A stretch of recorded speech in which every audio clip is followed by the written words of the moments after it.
வணக்கம் நேர்களே, நீங்கள் கேட்டுக்கொண்டிருப்பது பட்டாம்பூச்சி எஃப்எம். இது தேநீர் கடை. இன்னைக்கு தேநீர் கடை பகுதியில நம்ம சந்திக்க போறது ஷர்மிளா அக்ரோ ட்ரேடர்ஸ் நிறுவனத்தின் தலைவர், வள்ளலார் வாழ்வியல் மையத்தின் நிறுவனர், மருந்தில்லா மருத்துவத்தின் மகத்துவத்தை போற்றும் இயற்கை மருத்துவர், வேளாண் விஞ்ஞானி, நம்மாழ்வாரின் கரம் பற்றி வழிநடக்கும் இயற்கை ஆர்வலர், திருவாரூர் மாவட்டம் மன்னார்குடியை அடுத்த சோழபாண்டி கிராமத்தை சேர்ந்த முனைவர் அல்லா ராஜேந்திரன் அவர்களை தான் சந்திக்க போறோம். வழக்கம் போல சுவாரஸ்யமான கேள்விகளை கேட்டு சுதந்திரமான பதில்களை பெற போறாங்க நம்ம ஆர்ஜே முனைவர் கிருஷ்ணா கணேஷ் அவர்கள். வாங்க நேயர்களே, கேட்கலாம், உடல் நலத்தை கொண்டாடலாம்.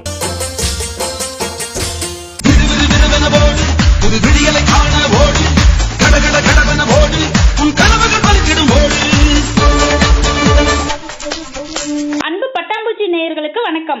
இன்று நமது பட்டாம்பூச்சி எஃப்எம் தேநீர் கடை பகுதியில் நாம சந்திக்க இருக்கிற ஆளுமை யாருன்னு பாத்தீங்கன்னா, தஞ்சை மாவட்டம் மன்னார்குடியை அடுத்த சோழபாண்டிங்கிற ஊரை சேர்ந்த இயற்கை மருத்துவர் ஐயா அல்லா ராஜேந்திரன் அவர்களைத்தான். வணக்கம் ஐயா. வணக்கம். பட்டாம்பூச்சி நேயர்கள் அனைவர்களுக்கும் என்னுடைய மனமார்ந்த நன்றியையும் வணக்கத்தையும் தெரிவித்துக் கொள்கிறேன். மகிழ்ச்சிங்க ஐயா. உங்க பேரே ரொம்ப வித்தியாசமா இருக்குங்களே, அல்லா ராஜேந்திரன் அப்படின்னு. உங்க பேர் காரணம் பத்தியும் உங்க இளமை பருவம், படிப்பு பத்தியும் மிக சுருக்கமா நம்ம பட்டாம்பூச்சி நேயர்களுக்காக சொல்லுங்க. நன்றி. அதாவது நான் சின்ன குழந்தையா இருக்கையில எல்லாரையும் கூப்பிடும் பொழுதும் நான் அழுகும் பொழுதுமே அல்லா அல்லான்னு அழுதுருக்கிறேன். அப்ப என்னுடைய கொள்ளு தாத்தா என்னை தேடும் பொழுது இந்த அல்லா அல்லான்னு அழுவான எங்கடா அவன்னு சொல்லி கூப்பிட்டு எனக்கு செல்ல பேர் அல்லா. எனக்கு சுற்று வட்டாரம் இந்த ஒரு 5-6 கிராமம் மட்டும் இல்லை, இப்போ தமிழ்நாடு பூராவுமே அல்லா ராஜேந்திரனா தான் எல்லாருக்குமே தெரியும். அது போல நம்மளோட பணியாற்றையில நிறைய ராஜேந்திரன்களும் ஐயா நம்மளோட இணைஞ்சு பணியாற்றிக்கிட்டு இருந்தோம். அப்போ நான் எதுவும் பேசினேன்னா ஒரு ராஜேந்திரன் சொன்னால் எந்த ராஜேந்திரன் உனக்கு எதுவும் வேற பேர் இருக்காயான்னு கேட்டார். என்ன ஊரில் செல்லமா அல்லா அல்லான்னு கூப்பிடுவாங்க, அதனால அந்த அல்லாங்கிற பேரை வேணா நீங்கள் வச்சுக்கலாம் அப்படின்னேன். இல்லை இன்னமே நீ அல்லா ராஜேந்திரன் தான் டாக்டர் பட்டமும் வாங்கினா அல்லா ராஜேந்திரன் பேரில் தான் உனக்கு நோட்டீஸ் அடிக்க சொல்ல போகிறேன் அப்படின்னு சொல்லி நெல் ஜெயராமன்ட்ட சொல்லி அல்லா ராஜேந்திரன் பேர்ல நம்ம ராஜேந்திரன் பேர் அடிக்கணும், அல்லா ராஜேந்திரன் பேர்ல நோட்டீஸ் அடி அப்படின்னாரு. அதன்படியே நான் அல்லா ராஜேந்திரன் பேர்லயே முனைவர் பட்டமும் வாங்கியிருக்கிறேம்மா. மகிழ்ச்சிங்க ஐயா. உங்ககிட்ட வர நோயாளிகளுக்கு நீங்க எந்த மாதிரியான சிகிச்சை எல்லாம் தரீங்க?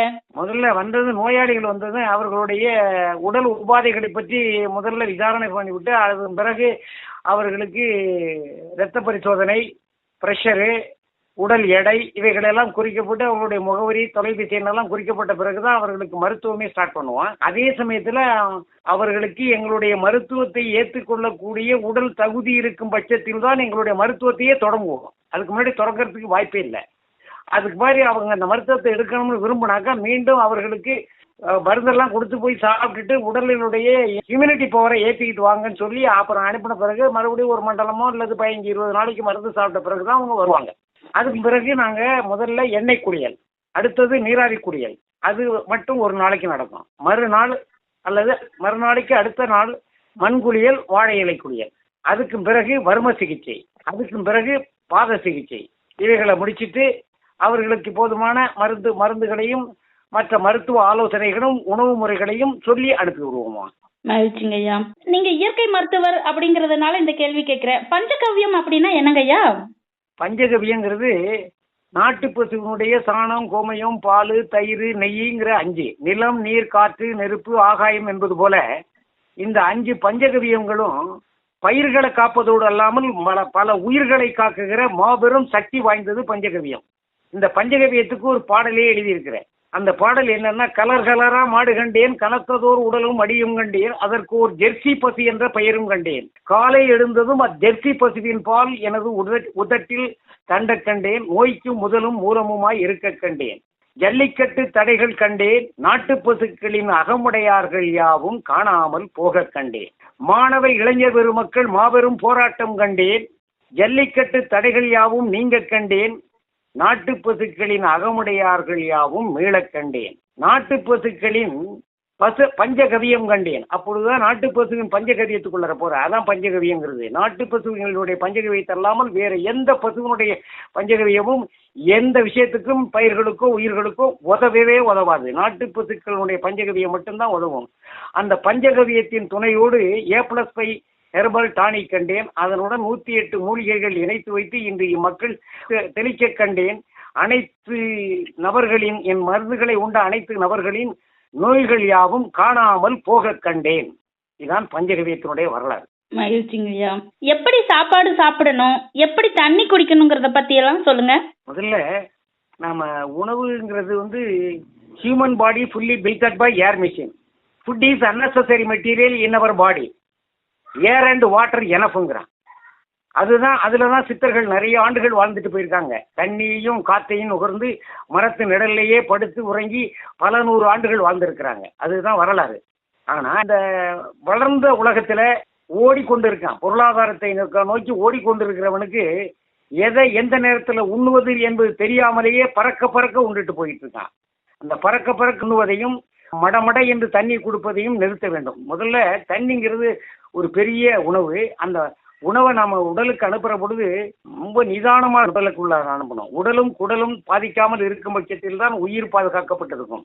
அப்படி இருக்கையில தண்ணி குடிப்பதே ஒரு பெரிய விஷயம் இருக்கு. அதுலயே ஒரு பெரிய ஃபார்முலா இருக்கு. ஒரு பாட்டில் தண்ணியை வாங்குறான், மூடியை கலட்டி தூக்கிட்டு வச்சுட்டு கட்ட கட்ட கட்ட கட்ட கட்ட கட்டன்னு உள்ள விடுறான். ஒரு 1500 ரூபாய்க்கு 2000 ரூபாய்க்கு வாங்குற மிக்சிக்கு கொஞ்சமா தண்ணியை ஊற்றி அரைக்கிற அந்த மக்கள் தண்ணியை திறந்து விட்டு கொடன்னு வயிற்றுக்குள்ள விடுறோம். மாமிச மிக்சிக்கு நம்ம வயிற்றுக்குள்ள இருக்கிறது ஒரு மாமிச மிக்சி. அது தண்ணியை உள்ள வாங்கணுங்கிறதுக்காக அமைங்கி சுரியிற அந்த குடல் தண்ணி உடலும் வேகமா விட்டுட்டானே அப்படின்னு சொல்லிட்டு விரிஞ்ச குடல் விரிஞ்சபடியே நிற்கும். அப்படி விரிஞ்சு நிக்கிற பொழுது அனைத்து அவயங்களும், உடம்புல உள்ள அனைத்து அவயங்களும் சைலண்ட் ஆயிடும் வேகமா தண்ணி குடிக்கிறதுனால. அப்படி வேகமா தண்ணி குடிக்கிறதுனால சைலண்ட் ஆகுறதுனால அடுத்து மறுபடியும் தண்ணியை நீங்க குடிச்சதை நிறுத்தின பிற்பாடு ஆக்டிவேட் ஆகுறதுனால தான் இந்த நோய்களுக்கே அவைகள் அத்தனை சுரப்பிகளுடைய செயல்பாடுகள் எல்லாம் சுணக்கமாகி போறதுனால தான் நோய்கள் வரவே காரணம். ஆகவே தண்ணி குடிப்பதை முடக்கா குடிக்கணும். ஒரு வாய் ஃபுல்லா தண்ணியை உள்ள வாங்கிக்கிட்டு அப்புறம் ஒவ்வொரு முடக்கா தேங்கணும். என் தாத்தா காலத்து பாட்டி காலத்துல ஒரு முடக்கு தண்ணி கூட தான் கேட்பாங்க அந்த காலத்துல. இப்போ ஒரு பாட்டில் தண்ணி வாங்கி உள்ள தள்ளுறான். அந்த பழக்கத்தை நிறுத்தணும். உணவுங்கிறது எல்லாருக்கும் ரொம்ப ரொம்ப முக்கியம். உணவே மருந்து, மருந்தே உணவுன்னு சொல்றது போல அதை மருந்து போல தான் உணவை உண்ணணும். காலை எழுந்ததுன்னு ஒரு வேளை காலை உணவா வச்சுக்கிட்டீங்கன்னு வச்சுங்களேன். காலை உணவுக்கு ஒரு வேளை பச்சை காய்கறிகளை வெட்டி போட்டு அதுல சின்ன வெங்காயத்தையும் மிளகையும் தூவிவிட்டு அதை சாப்பிடணும். அது உணவாவே சாப்பிடணும், பச்சை காய்கறிகளை. அப்புறம் மதியம் அவரவர்கள் விருப்பப்பட்ட சாப்பிடலாம். ஆனா மாமிசத்தை உண்ணக்கூடாது. மாமிசம் செஞ்ச குழம்பு வேணா ஊத்திக்கலாம் அவங்க. ஆனா மாமிசத்தை கறிய குடலுக்குள்ள போடவே கூடாது. அடுத்து அவர்கள் உண்ணுகிற பொழுது தண்ணியை வந்து எந்த காலகட்டத்திலையும் உண்ணுகிற பொழுது தண்ணி குடிக்க கூடாது. உண்ட பிறப்பு ஒரு வாய் தண்ணி குடிக்கணும். அதுக்கு பிறகு நிறைவாய் தண்ணி குடிக்கணும். நம்ம என்ன பண்றோம்னா உண்டுகிட்டு இருக்கையிலேயே தண்ணியை குடிக்கிறோம். அப்புறம் உண்ட பிற்பாடு நிறைவாய் தண்ணி குடிக்கிறோம். அது வாய் குடிக்க கூடாது. சாப்பிட்ட பிறகு ஒரு வாய் தண்ணி குடிக்கணும். ஒரு வாய் நிறைய எவ்வளவு தண்ணி போட்டுதோ அது வாங்கிட்டு அதை 5 முடக்கா உள்ளர இறக்கணும். அதுக்கு பிறகு ஒரு 15 நிமிஷம் கழிச்சு தான் நீங்க தண்ணியை குடிக்கணும். அல்லது 20 நிமிஷம் கழிச்சு கூட தண்ணியை குடிக்கலாம் நிறைய. இது தண்ணி குடிக்கிறதும் சாப்பிட்றதுனுடைய இதுதாம்மா. மகிழ்ச்சிங்க ஐயா. ரொம்ப பிரமிப்பா இருக்குதுங்க ஐயா. இதெல்லாம் இல்லைன்னா நான் நீண்ட ஆயுளெல்லாம் அந்த சித்தர்கள் வாழ்ந்துருக்கிறாங்கன்னா தண்ணி தான் முக்கியம்னு முதல்ல ஒரு கவிதை சொல்லிட்டேன்னா இல்லையா ஆங்கிலத்துல. ஆமாங்க ஐயா. ஆமா, நீங்க காய்கறியை பச்சையா உண்ண சொல்றீங்க இல்லையா? நிறைய மருந்தடிச்சு வருதுங்களே. இப்ப நம்ம வந்து பச்சையா சாப்பிடுற போது அந்த மருந்தும் சேர்த்து சாப்பிடுற மாதிரி தானே இருக்கும். நீ வேக வச்சு சாப்பிட்டாலும் மருந்தை சேர்த்து சாப்பிடுறீங்க, பச்சையா சாப்பிட்டாலும் மருந்தை சேர்த்து சாப்பிடுறீங்க. அது முக்கியம் அல்ல. இங்க அந்த பச்சை காய்கறிகள் வந்து என்னைக்கு இருந்தாலும் நம்மளை கெடுத்துறாது. அது பச்சை காய்கறிகள் என்னைக்கும் கெடுத்துறாது. வெந்த பிற்பாடு தான் அது பல வேலைகளை செய்யுது. அந்த மருந்துகள் எல்லாம் வெந்த பிற்பாடு இன்னும் கிரியா ஊக்கி ஆகி பல விதமான ஆக்டிவேஷன் பண்ணி அப்புறம் மறுபடியும் சாப்பிட்ற பொழுதுதான் நோய்க்கு ஏற்ற இடம் கொடுக்குது. வெறும் பச்சை காய்கறியை சாப்பிட்டு பாருங்க, டாய்லெட் ஃப்ரீயா போகும். டாய்லெட் ஃப்ரீயா போயில இருக்கிற விஷம் எல்லாமே சேர்ந்து போயிடும் அதுல. அதனால பச்சை காய்கறி விஷம்னு நினைக்க வேண்டாம். மேக்சிமம் மருந்தடிக்காத காய்கறிகளை பயன்படுத்தணும். அதுவும் தின்னுகிற காய்களாக சேர்க்கணும். நீங்க கேரட்டு, பீட்ரூட்டு, தேங்காய், மாங்காய், சக்கரவள்ளி கிழங்கு, மாங்காய் இஞ்சி, வெள்ளரிக்காய் இவைகளையெல்லாம் இணைச்சி அதை ஒரு இனத்துல நானே எப்போது வச்சிருப்பேன். காலையில அதை ஒரு வேளை சாப்பிடுவேன். மதிய உணவுக்கு அதை தொட்டுக்கள் எடுத்துப்பேன். தொட்டுக்கள்னு சொல்லுவாங்க இல்லையா, துணை உணவு. அந்த துணை உணவே எனக்கு அந்த பச்சை காய்கறிகள் தான். அன்னைக்கு வெட்டுற காய்கறிகளை அன்னைக்கு சாப்பிடணும். அதை வச்சிருந்து சாப்பிடக்கூடாது. உங்ககிட்ட பேசுறதுக்காக கூப்பிட்ட போது நீங்க 120 வயசு வரைக்கும் வாழ்வேன்னு அடிச்சு சொன்னீங்க இல்லையா? அது எப்படி உங்களால அவ்வளவு உறுதியா சொல்ல முடியுதுன்னு சொல்லுங்க. அதான் இங்க கான்செப்டே அதான். இப்ப ஒருத்தட்ட பணம் வாங்க போற நிச்சயம் கொடுத்துருவாருன்னு சொல்லிட்டு வாங்க போறோமா இல்லையா? ஆமாங்க. ஆனா போனா அவர் கொடுக்கலன்னா கூட அவரை நம்பி போறோமா இல்லையா? கண்டிப்பாங்க. அந்த நம்பிக்கை தான் நான் 120 வயசு வரையும் வாழக்கூடிய அளவுக்கு என் உடலும் குடலும் இருக்கிறது. அதை சொல்லக்கூடிய சக்தி என்கிட்ட இருக்கிறது. சில பேர் வர்றான் என்கிட்ட, ஐயா உங்க வயசுக்கு எங்களால வாழ முடியாது ஐயா அப்படிங்கிறான். நான் இப்போ 75 தான் வருது எனக்கு, அதுக்கே வர முடியாதுங்கிறான் 40 வயசுக்காரன். அவனுக்கு அந்த உடலுடைய தன்மை தெரியும் அப்படி இருக்கு அவனுக்கிட்ட. அதுக்காக தான் அவனுக்கிட்ட எல்லாம் மற்றவர்கிட்ட எல்லாம் சொல்றதுக்கு காரணமே 120 வயசுகளும் வாழக்கூடிய சக்தியை எனக்கு ஆண்டவன் கொடுத்திருக்கிறான்னு சொல்றதுக்கு காரணமே என்னுடைய உடலையும் குடலையும் உணவையும் தண்ணியையும் குடிப்பதையும் உண்ணுவதையும் சரியாக செய்வதன் காரணத்தினாலேயே அதை நான் 120 வயசு ஒரு நாளைக்கு கூட நான் செத்து போகலாம், அது வேற. ஆனா கான்செப்ட்ங்கிறது இருக்கணும். ஒரு மனிதனுக்கு தெம்பு தைரியம் இருக்கணும்னு சொல்லுவாங்க, அது போல தெம்பு தைரியத்தோட சொல்ற வார்த்தை அது 120ங்கிறது. சரியா? மகிழ்ச்சிங்கய்யா, மகிழ்ச்சிங்கய்யா. உங்க நிலையத்தோட பேரு என்னங்கய்யா? அது எங்க இயங்கிட்டு இருக்குது? நான் திருவாரூர் மாவட்டம் மன்னார்குடி தாலுக்கா சோழபாண்டி கிராமத்துல இருக்கேன். சரிங்கய்யா. பிறந்த ஊர் அது. நான் சின்ன குழந்தையா பிறந்ததுலேருந்து நாங்கள் ஒரு 5 தலைமுறையா அந்த ஊர்ல இருக்கிறோம். அதுல அந்த ஊர்லயே நான் என்னுடைய மருத்துவ பணியை துவங்கியிருக்கிறேன். அந்த மருத்துவ பணியை துவங்குற பொழுது முதல்ல ஷர்மிளா ஹெர்பல் அக்ரோ ட்ரேடர்ஸுங்கிற பேர்ல தான் என் மருத்துவத்தை துவங்குறேன். சரிங்கய்யா. என்னுடைய பேத்தி பேர் அது. என்னுடைய மருத்துவம், என்னுடைய மருத்துவ கம்பெனி எல்லாம் துவங்கியது எத்தனை ஆண்டுகள்னு கேட்டாக்கா, என் பேத்தியோட வயசை கேட்டா அவ வயசு தான் என் மருத்துவ கம்பெனிக்கு துவக்கிற நாள். சரிங்க. அதன் பிறகு அந்த அந்த அந்த ஷர்மிளா ஹெர்பல்ல நான் செஞ்ச மருந்து தான் பஞ்சபூதத்தை உள்ளடக்கிய மாமருந்து A+5 ஹெர்பல் டானிக்கு. அதை தமிழ்நாடு பூரா கொடுத்துட்டு இருக்கேன். முகம் தெரியாத மக்களுக்கெல்லாம் கொடுத்து எல்லாரையும் உயிர் காத்து இருக்கிறேன். அந்த மருந்து தான் என்னையும் உயிர் காத்து கொண்டு இருக்கிறது. அடுத்தடுத்து நான் வந்து இதை விரிவுபடுத்தணும்னு வர்ற பொழுதுதான் அந்த ஃபேக்டரியிலேருந்து இன்னொரு இடத்துல கொண்டாந்து சோழபாண்டி சந்தக்கொல்லையில வள்ளலார் பாரம்பரிய இயற்கை வாழ்வியல் மையம்னு ஒரு நிலையத்தை உருவாக்கினேன். அந்த நிலையத்தை எதன் வழியா இயக்குறேன்னா, பாரம்பரிய இயற்கை பாதுகாப்பு அறக்கட்டளையினுடைய சேர்மனா இருக்கேன் நான். என்னுடைய அறக்கட்டளையின் கீழ் இந்த வள்ளலார் பாரம்பரிய இயற்கை வாழ்வியல் மையத்தை இயக்கிக்கிட்டு இருக்கேன். இதன் மூலம் பல ஏழைகளுக்கும் உடல் ஊனமுற்றவர்களுக்கும் என்னுடைய மருத்துவத்தை இலவசமாகவும் கொடுத்து கொண்டு இருக்கிறேன். மருத்துவம் மட்டுமல்ல, உணவையும் கொடுத்து கொண்டு இருக்கிறேன். அதே சமயத்தில் அவர்கள் எதுவும் சிரமப்பட்டாலும் அதற்கான உதவிகளையும் நான் செய்து கொண்டிருக்கிறேன். அது என்னுடைய வாழ்க்கையில இறைவன் எனக்கு கொடுத்த இந்த மாபெரும் அந்த மருந்து உற்பத்தியிலிருந்தும் உடலையும் மனதையும் ஆற்றக்கூடிய குணப்படுத்தக்கூடிய சக்தியை பெற்றிருப்ப காரணத்தினாலே மற்றவர்களுக்கு என்னால் முடிந்த உதவிகளை செய்து கொண்டிருக்கிறேன். மகிழ்ச்சிங்க ஐயா. ஐயா, உங்ககிட்ட இன்னொரு கேள்வி என்னன்னா, எந்த கெட்ட பழக்கமுமே இல்லாதவங்க கூட சில நேரம் கம்மி வயசுலயே இறந்துடுறாங்க இல்லையா? இது ஏன் சொல்லுங்க. அந்த முன்னாடி சொன்ன பாத்தீங்களா, human body fully builded by air machine. ஆமாங்க. அதே போல இந்த ஏர் அண்ட் வாட்டருங்கிறத சரியா பயன்படுத்தாதவர்கள் தான் மற்ற கெட்ட பழக்கம் இல்லை என்றாலும் கூட அவர்கள் இறந்து விடுகிறார்கள். அவர்கள் தான் இந்த கடற்கடன்னு தண்ணியை முடக்கா குடிக்கிறது, மடக்கா குடிக்கிறது. அண்ணாத்திக்கிட்டு உள்ள தண்ணியை இஷ்டத்துக்கு குடிக்கிறது. இஷ்டத்துக்கு தண்ணியை குடிக்க கூடாது. தண்ணி அளவாக இருக்கணும்.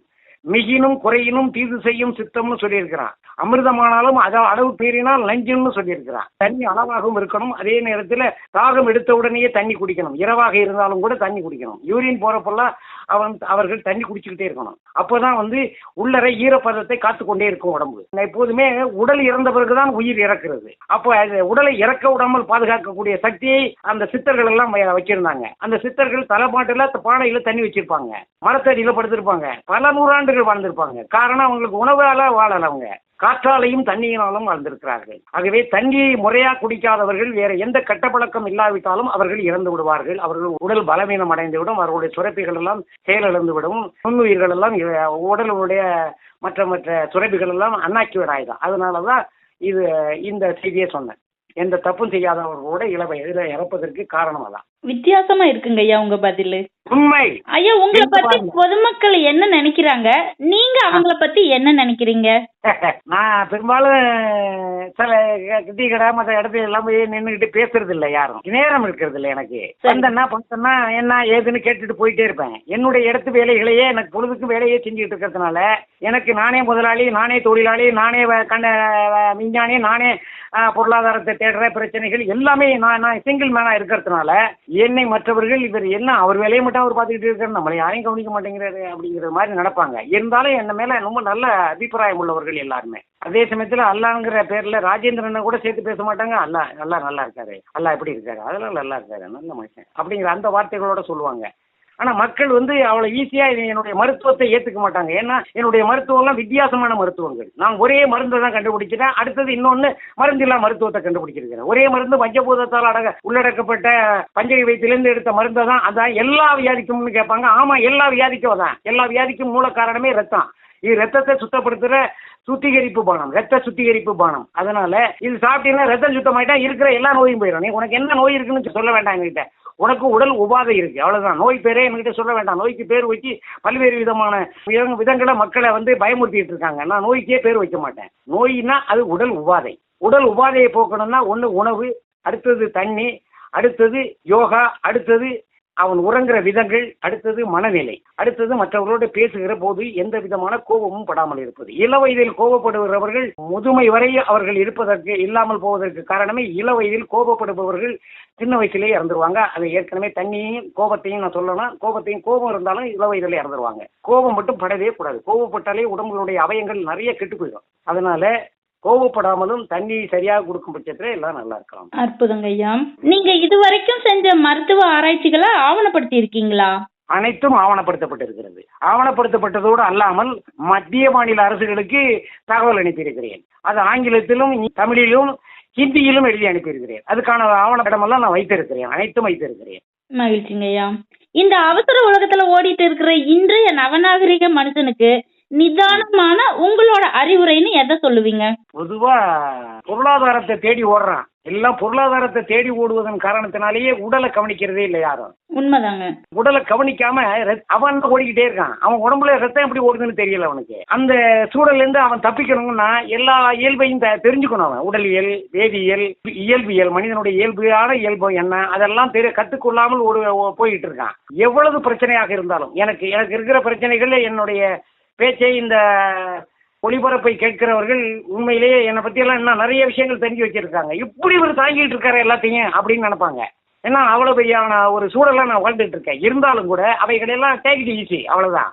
நான் மனசுக்கு நான் நோயே கொடுக்க மாட்டேன். யார் எதா போனாலும் பரவாயில்ல, விடு போட்டேன், அது வருவாங்க, முடிஞ்சா வருவாங்க, இல்லைன்னா போட்டேன் அப்படிங்கிற அந்த எண்ணத்திலே வாழ்றவன். மனசை விட்டுட்டவனை எவ்வளவு பெரிய பலசாலி யார் இருந்தாலும் அவனை நோய் தாக்கி அவன் சீக்கிரம் போய் சேர்ந்துருவான். அதனால மனசை விடாமல் எவ்வளவு பிரச்சனையாக இருந்தாலும் தாங்கக்கூடிய சக்தியோடு இருந்து, அனைவரையும் அரவணைக்கும் சக்தியோடு இருந்து, கோபப்படாமல் இதுவும் கடந்து போகும் அப்படிங்கிற அந்த வாழ்வாதார குறிப்போட வாழ்ந்தா எல்லோரும் நலமாக வாழலாம். ஐயா, இப்ப உள்ள மெயின் பிரச்சனையே பொருளாதாரத்தை தேடி ஓடிக்கிட்டு இருந்தாலும் கூட ஒபேசிட்டின்னு சொல்ற மாதிரி உடம்பு குண்டா இருக்கிறது பிரச்சனை ரொம்ப பிரச்சனையா இருக்குதுங்க.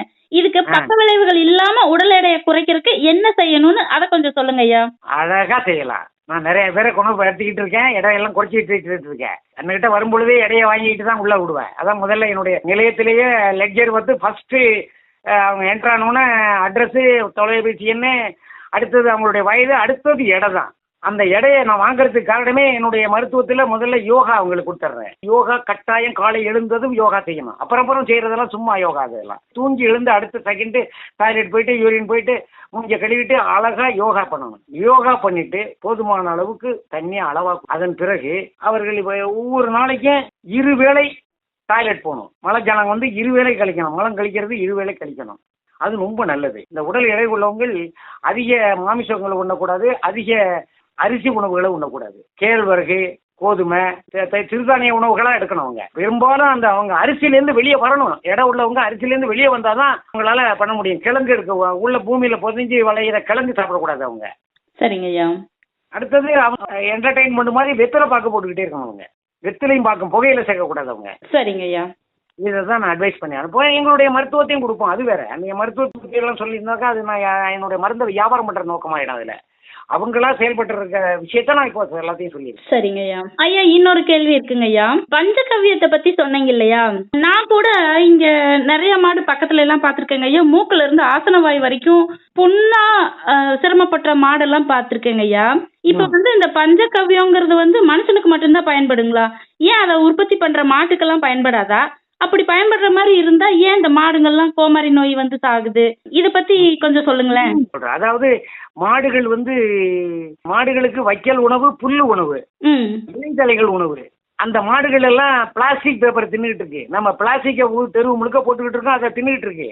அதுக்கு நோய் வராம என்ன பண்ணும்? நாட்டு பசுக்கள் பெரும்பாலும் நீங்க நோய் பார்க்க முடியாது. நீங்க பாக்குற மாடெல்லாம் கிராஸ் மாடுகளுக்கு தான் நீங்க நோய் பார்ப்பீங்க. நாட்டு பசுக்கள்ல பெரும்பாலும் நோய் வரும். ஏன்னா நாட்டு பசுக்கள் அதுகளெல்லாம் அவ்வளவுதான் நோந்து திங்காது. அந்த மாதிரி வளர்ந்த உம்பளைச்சேரி மாடுகள் எல்லாம் அவைகள் தேடி போற உணவுகள் அது நோந்து அதுக்கு தெரியும் கரெக்டாக சுவாசத்திலேயே உணவை கண்டுபிடிக்கிறது. இது சுவாசம் சரியில்லைன்னா அந்த உணவு தொடவே தொடாது நாட்டு பசுகள். ஆனால் கிராஸ் மாடுகள், பன்னியிலேருந்து கிராஸ் மாடு பண்ண மாடெல்லாம் நிறைய இருக்கு. எல்லாம் கிராஸ் மாடு தான். எங்கள் நம்மாழ்வார் சொல்லுவார், இதெல்லாம் பன்னிம்பாரு, பசு மாடுன்னு சொல்ல மாட்டாரு. ஆனால் நாட்டு பசுவை பார்த்தா கையெடுத்து கும்பிடுவார்.